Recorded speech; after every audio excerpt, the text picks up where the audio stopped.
The city of Myrtle Beach, South Carolina is trying to steal property using eminent domain, but some citizens aren't just going to sit idly by and let it happen, including a listener of the Lava Flow.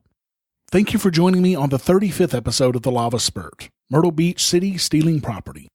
And make sure to hang out to the end of this episode for your chance to win a prize pack. Welcome to the LAVA Spurt, the weekly offshoot of the Lava Flow. Channeling the flow of information to the libertarian, anarcho-capitalist, voluntarist, and agorist community. Brought to you by my per-episode donors. Thank you. Here's your host, Roger Paxton.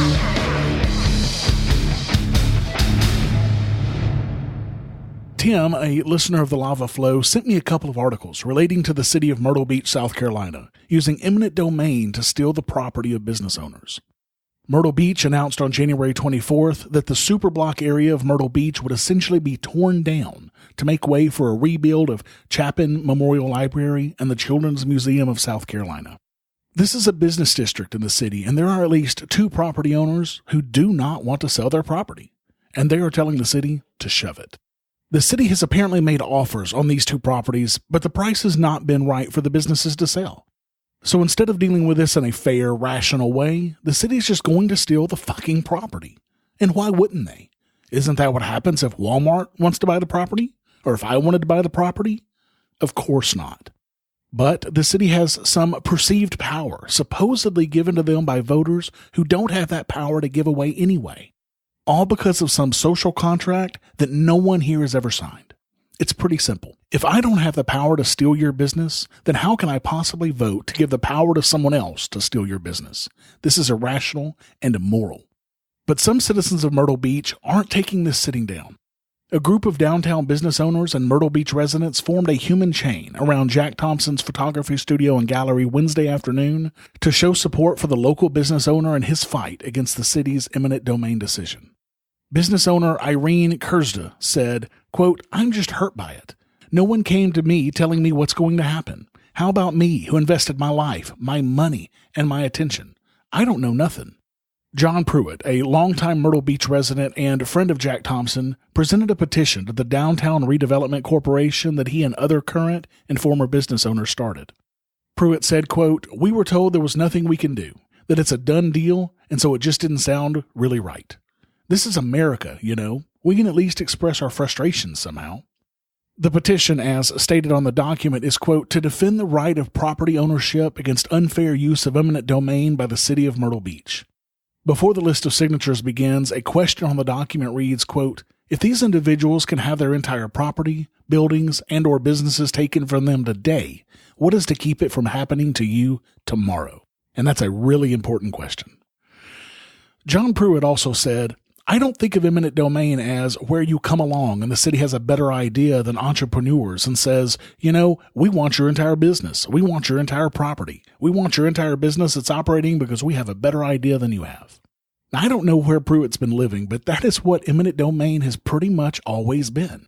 This reminds me of a case close to where I used to live, in a city in Mississippi, stealing people's homes for a golf course, even tricking one family to leave their home and then bulldozing the home to the ground after they refused to sell for a couple of years. And this was way back in the early to mid-90s. The city of Myrtle Beach says that it will move forward by any means necessary. Fuck them in the neck. The city manager of Myrtle Beach, John Peterson, told News 13, quote, "This is a way to do it, and this is traditionally the way we've done it, and traditionally a way that government helps to add value to an area that's in distress." Some other interesting quotes from city officials are even worse. The city attorney, Tom Ellenberg, told the media after the objection to the lack of transparency at the budget retreat, quote, "If they want to pitch a fit, let them." This is the city attorney, folks. He knows the law is on his side, but that doesn't make it right. And the mayor of Myrtle Beach said this back in January, quote, "We were looking and determined to buy this section, if nothing else, to tear it down and open it up for space to have parking." So they were going to take these people's businesses regardless of what happened.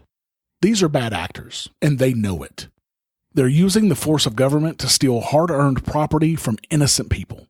If you're in the Myrtle Beach area, please help these folks stand up for their property. There's a Facebook group set up called Freedom Defense Myrtle Beach that was started by John Pruitt to try and stop the city from stealing more property than they already have. Please, if you're in the area, definitely check this Facebook group out. There's a link to the group in the show notes to this episode at thelavaflow.com/TLS035. And don't forget about the new contest running through the month of March. The prize pack is a Pax Libertas Productions t-shirt from the PLP show of your choice, including this show, The NCAT Barbershop, Free Coast Freecast, or even Resist the Empire.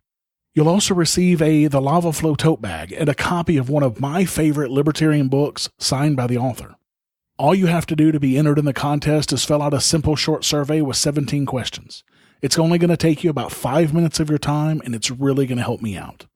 And if you want to be entered into the contest, just make sure to put your email address in the last question. It's really that simple. You can fill out the survey and get your chance to win this prize pack by going to thelavaflow.com/survey. Now, you're only going to hear about this contest on Pax Libertas Productions podcast episodes because I want to restrict it only to people who actually listen to the show. So don't expect reminders on Facebook or other social media for this contest.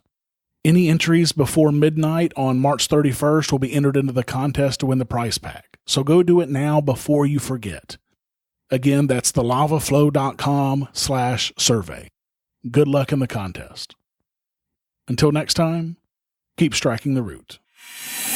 Thank you for listening to The Lava Flow at thelavaflow.com. Don't miss an episode.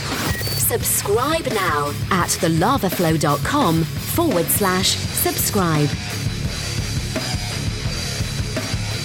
This has been a Pax Libertas Productions podcast.